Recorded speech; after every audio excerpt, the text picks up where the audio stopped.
Hello दोस्तों, welcome to our YouTube channel anime parasite. आज मैं आपके सामने शिंग है कीशी एनिमे को एक्सप्लेन करने वाली हूँ। इसके टोटल 14 एपिसोड है। अगर आप हमारे चैनल पर नए हैं तो आप हमारे चैनल को सब्सक्राइब करना मत भूलिएगा, ताकि आप हर रोज हमारे लेटेस्ट वीडियो को देख पाए। फ्रेंड्स, हाल ही में मैंने शूलिंग जी को कंप्लीट किया है, तो आप प्लेलिस्ट में जाके उसे भी देख सकते हैं। ग्रेट डॉक्टर मिस 9 के आगे के एपिसोड आने के बाद मैं उसे भी कंटिन्यू करूंगी। तो चलिए बिना देरी के चलते हैं अपने मेन टॉपिक पर। शुरुआत के सीन में हमें फॉरबिडन लैंड का व्यू दिखाया जाता है। एक आदमी अंधेरी सी जगह पर किसी ग्रीन कलर के क्रिएचर के सामने आकर बोलता है, मैं जानता हूँ ये सील तुम्हें होल्ड नहीं कर सकता है, लेकिन मेरे फ्रेंड तुम पहले नहीं उठ सकते। अचानक से वो ग्रीन कलर का क्रिएचर उस पर अटैक कर देता है। उसके बॉडी में कई जगह उस क्रिएचर के टेंटिकल्स घुसे हुए दिखाई देते हैं। वो क्रिएचर बोलता है, अब तुम बहुत ज्यादा वीक हो चुके हो बिस्क। तुम जितने वीक्स को प्रोटेक्ट करते हो उनसे भी ज्यादा वीक हो। बिस्क के बॉडी से वाइट धुएं जैसा कुछ निकलता है। यहाँ पर मैं आपको बता दूं, उस क्रिएचर का नाम सासो होता है। सासो बोलता है, क्रिएचर्स ने लाखों वर्षों से हेल को सील कर रखा है, इसे खत्म करने का टाइम आ गया है। बिस्क कहता है, अपने रियल बॉडी में बाहर आओ। सासो अपने रियल बॉडी में वापस आने लगता है। यहाँ पर मैं आपको बता दूं, सासो हेल का किंग होता है। सासो बहुत ज्यादा क्रीपी और जायंट दिखाई दे रहा है। बिस्क कहता है, मैं अच्छे के लिए प्रे करता हूँ। सासो उसे चुप रहने को बोलता है। सासो बिस्क पर अटैक कर रहा होता है, पर वो डोज करता है। सासो सारी चीजों को तबाह कर रहा होता है। बिस्क को अपने हाथों में दबोच लेता है। बिस्क उसके हाथों में प्रे करने लगता है। व्हाइट कलर की रोशनी चारों तरफ फैल जाती है। होली वर्ड्स सुनकर हेल किंग सासो तड़पने लगता है। धीरे धीरे होली वर्ड्स के इफेक्ट से वो सील हो जाता है। सासो सील होने के बाद कहता है, तुम मुझे सील करने के लिए स्ट्रेंथ से बाहर भागते हो, लेकिन शेन युयान ने कभी हार नहीं मानी। जब मैं आकाश को फिर से देखूंगा तो दुनिया शेन युयान के कंट्रोल में किया जाएगा। बिस्क से रिप्लाई देता है, तुम्हें रोकने की मेरी विश को जरूर कोई न कोई पूरी करेगा। इसके बाद बिस्क एक क्रिस्टल के फॉर्म में ट्रांसफॉर्म हो जाता है। वो क्रिस्टल हमें अर्थ पर जाता हुआ दिखाई देता है। नेक्स्ट सीन में न्यूज को दिखाया जा रहा है। ब्लैक क्रिस्टल उल्का पिंड को अर्थ पर गिरते 5 साल हो चुके हैं। अलग अलग कंट्रीज के साइंटिस्ट ने रिसर्च किया है, जिसकी संरचना पूरी तरह से अननोन है। साइंटिस्ट ने पता लगाया है कि उस ब्लैक क्रिस्टल में एक्स्ट्रा ऑर्डिनरी एनर्जी है। स्पेस लॉ की स्पीड को लीड कर सकता है और समय भी कम कर सकता है। इसका मतलब है कि अगर ब्लैक क्रिस्टल को डेवलप और यूज किया जा सकता है तो ह्यूमन इंटरस्टेलर ट्रैवल के लिए ड्रीम को पूरा करेगी। साइंटिस्ट ने ये निष्कर्ष निकाला है कि ये क्रिस्टल सौरमंडल के बाहर एक मिस्टीरियस पौधे से आया है। साइंटिस्ट ने ब्लैक क्रिस्टल एनर्जी से एक स्पेसशिप बनाने का फैसला किया है। अगले सीन में हमें एक आदमी हेडफोन लगाए दिखाई दे रहा है। वहीं पर रखा ब्लैक क्रिस्टल धीरे धीरे खिसक रहा था। सायरन की आवाज सुनकर वो आदमी चौंक जाता है। उसके सिर पर चोट लगती है। उसका ध्यान सामने जाता है। ब्लैक क्रिस्टल वहाँ पर ना रखा देखकर शॉक्ड था। तुरंत वो आदमी अपने कैप्टन को फोन लगाता है। कैप्टन फोन नहीं उठा रहा होता है। कैप्टन के द्वारा हेलो बोलने पर बताता है, ब्लैक क्रिस्टल के कंडीशन में कुछ तो प्रॉब्लम दिख रहा है। कैप्टन उसकी बातों को क्लियरली सुन नहीं पा रहा होता है। क्रिस्टल पे हमें व्हाइट एनर्जी दिखाई दे रही है। उसके ना सुन पाने पर वो आदमी चिल्लाकर बोलता है, ब्लैक क्रिस्टल की एनर्जी अनस्टेबल है, मुझे क्या करना चाहिए। अचानक से उस क्रिस्टल से व्हाइट एनर्जी निकलने लगती है। वो आदमी बोलता है, मैं इसे अकेले हैंडल नहीं कर सकता। क्रिस्टल जिस ग्लास में रखा होता है वो शीशा ब्रेक हो जाता है। वो आदमी हमें उस एनर्जी में दिखाई दे रहा है। सीन यहीं पर कट होता है। नेक्स्ट सीन में वो आदमी हॉस्पिटल में दिख रहा है। सामने बैठे कैप्टन को आवाज लगाता है। कैप्टन कहता है, तुम उठ गए, क्या तुम्हारे बॉडी में कुछ प्रॉब्लम है। वो आदमी पूछता है, मेरे साथ क्या हुआ था। जवाब देता है, तुम्हारा एक्सीडेंट हुआ था, तुम्हें याद है। इसके बाद बताता है, डॉक्टर ने कहा है तुम जल्दी ही रिकवर हो जाओगे, तुम सिर्फ 6 महीने से सोए थे। वंडर होकर पूछता है, मैं 6 महीनों से सो रहा था, फिर ब्लैक क्रिस्टल रिसर्च का क्या हुआ। जवाब देता है, तुम्हें थैंक्स बोलना चाहता हूँ कि उसने फाइनली काम किया।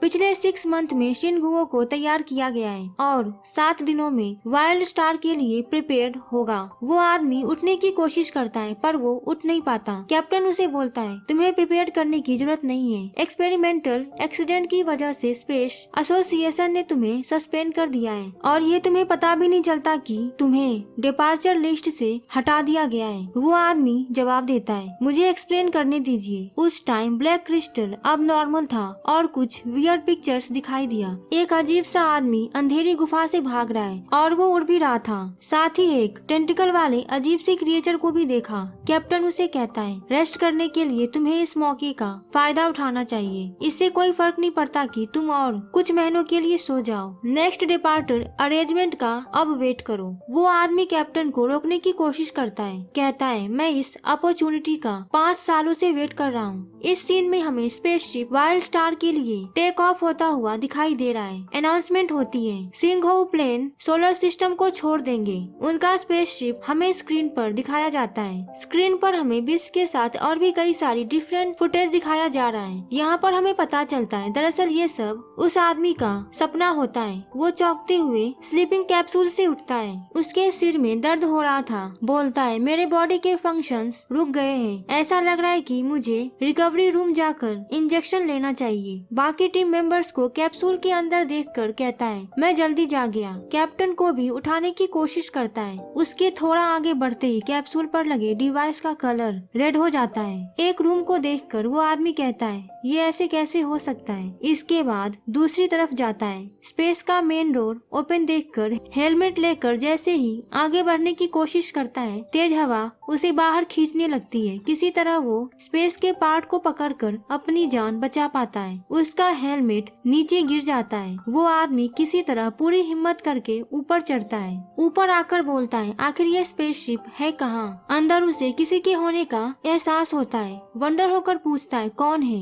नेक्स्ट सीन में वो आदमी स्पेसशिप की पोजीशन को चेक कर रहा होता है। डिटेल्स शो होते देख उसे थोड़ा सा रिलीफ महसूस होता है। जैसे ही स्पेसशिप की विंडो खुलती है, बाहर का व्यू देखकर उसकी आंखें खुली की खुली रह जाती है। दरअसल स्पेसशिप वाइल्ड स्टार पहुंच चुका था। चेक करते हुए कहता है ये कैसे हो सकता है। आखिर ये कैसे हो सकता है। एग्जैक्टली हम है कहाँ। हम 150 साल के शेड्यूल से चूक गए हैं। जैसे ही वो ट्रेवल नोट चेक करने जाता है, उसे अपने पीछे कोई दिखाई देता है। डरावना सा फेस देखकर वो आदमी वहाँ से भागने लगता है। वो अजीब क्रिएचर उसे फॉलो कर रहा होता है। वो आदमी एक रूम में आकर बंद हो जाता है। बहुत ज्यादा डरा हुआ होता है। बोलता है क्या हो रहा है, कोई मुझे बताएगा। अजीब सा लिक्विड उसके हाथों में लगता है। जब वो कैप्टन के कैप्सूल में आकर देखता है, उसमें वही ग्रीन लिक्विड था। चौंकते हुए कहता है कैप्टन को मार दिया। क्या ऐसा हो सकता है कि वो चीज कैप्टन था। यहाँ पर मैं आपको बता दूं, ये उस क्रीपी क्रिएचर के बारे में बोल रहा होता है। आगे बोलता है दूसरों का क्या हुआ, वे सभी ठीक तो होंगे ना।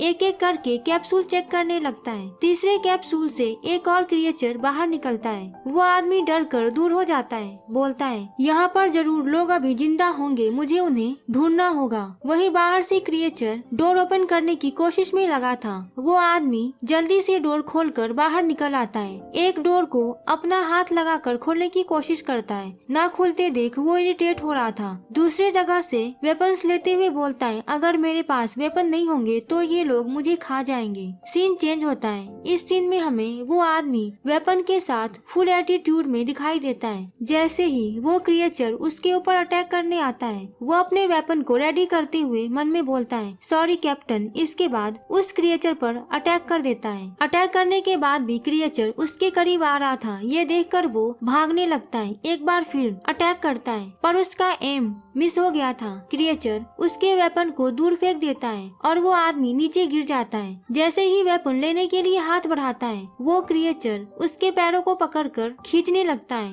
और मारने लगता है। वो आदमी किसी चीज से उस पर हमला कर देता है। वो क्रिएचर अपने फेस को पकड़कर छटपटाने लगता है। इसके बाद एक लिक्विड से अटैक करने पर वो पूरी तरह से शांत हो जाता है। उसने थोड़ी सी राहत की सांस ली होती है कि फिर से वो उसके ऊपर हमला करने के लिए आगे बढ़ता है। उसे फेस से पकड़कर मार रहा होता है। हमें उस आदमी के आंखों का कलर चेंज होता हुआ नजर आ रहा है। उस आदमी के बॉडी में अजीब तरह के मूवमेंट हो रहे थे। बाहर की तरफ से एक व्हाइट एनर्जी उस स्पेसशिप में आकर उस आदमी के बॉडी में एंटर करती है। हमें स्पेसशिप के चारों तरफ व्हाइट एनर्जी दिखाई दे रही है। अगले सीन में हमें वो क्रिएचर उसके सामने नहीं दिखाई देता। वो आदमी बोलता है मैं मरना नहीं चाहता, ज्यादा देर तक यहाँ पर नहीं रुक सकता। किसी तरह से खुद को संभालते हुए शिप के अंदर से बाहर की तरफ आकर नीचे जंप कर देता है। नीचे जमीन पर गिरता है। जैसे ही वो खड़ा होता है पीछे से कोई कहता है हिलना मत। उसके सामने एक बड़ा सा जानवर आकर अटैक करने लगता है। पीछे मौजूद वो पर्सन उसे मार देता है।